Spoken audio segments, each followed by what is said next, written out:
Hello guys, nandito ako ngayon sa Clearwater Bay Clearwater Bay Silver Strand Beach. Ayan.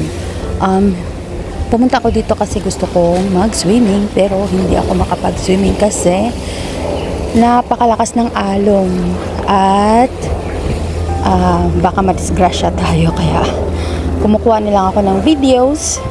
Nakakatuwa din naman panoorin yung alon, kaya eto, nakatindig lang ako sa gilid at nanonood ng alon at nanonood na rin ng ibang tao na nagsiswimming dito. It's very dangerous talaga guys, so di talaga pwedeng mag-swimming.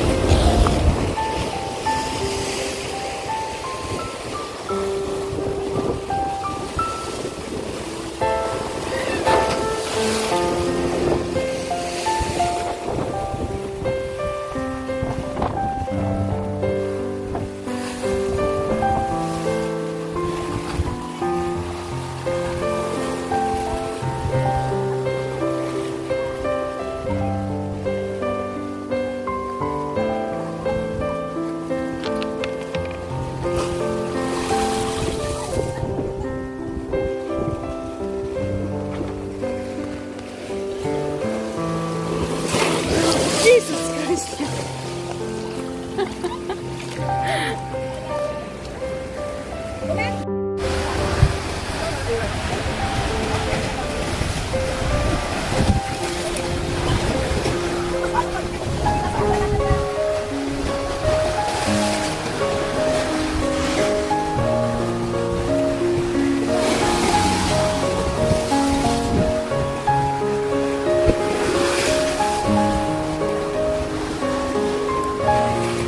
Hirap mag-swimming.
Napakagandang panoorin ang mga alon guys.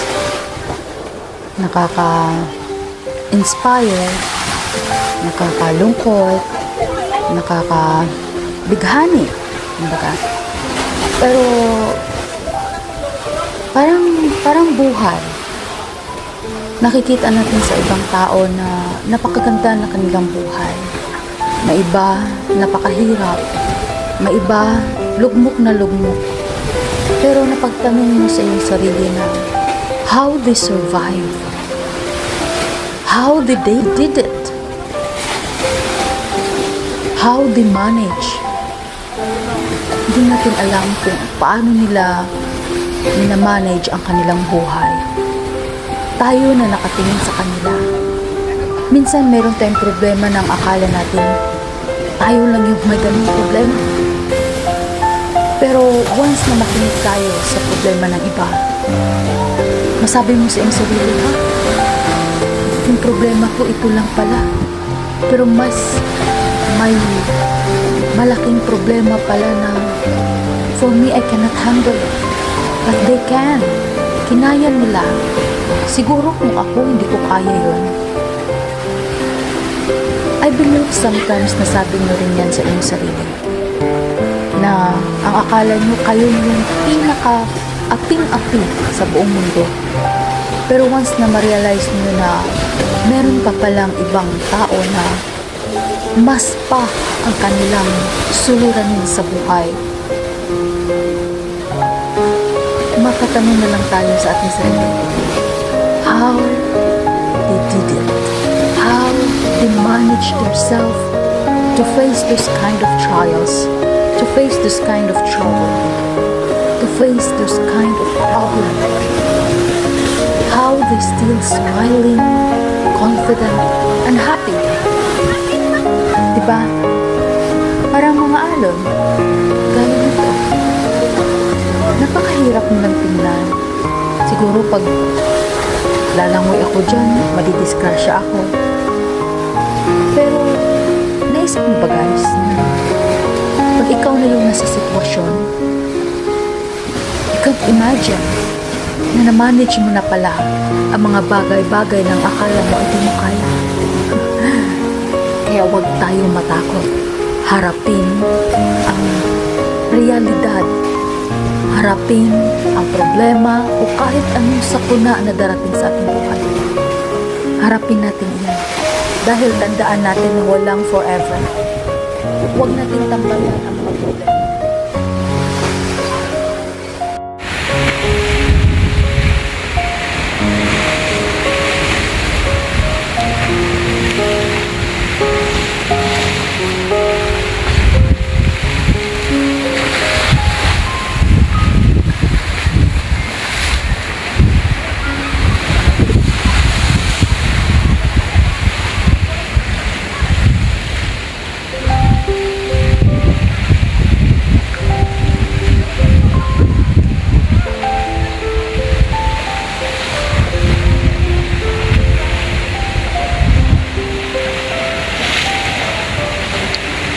Hello guys! Nandito tayo sa...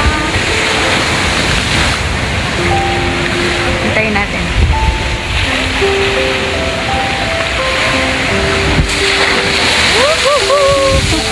See that?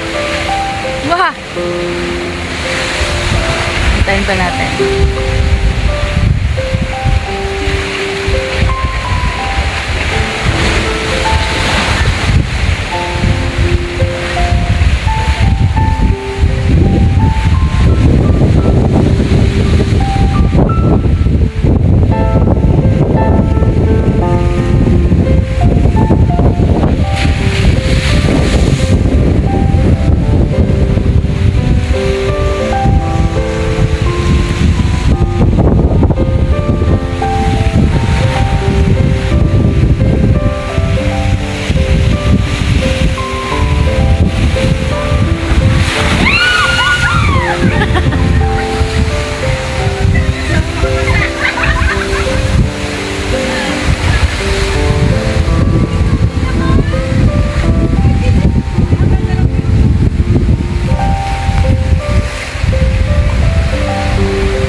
Ganito lang dito guys, simpleng buhay, trabaho, ayan, konting kasiyahan, at katulad ko na nandito sa ibang bansa, ito lang yung kasiyahan namin, ito lang yung kasiyahan ko, ang mapunta dito sa tabing dagat, ayan, dito sa beach, Kasi mahilig talaga akong lumangoy, guys. Pero this day, hindi ako makalangoy dahil masyadong malakas yung alon. Delikado. So, ayan. Panoorin na lang natin tong dalawang nilalang na ito.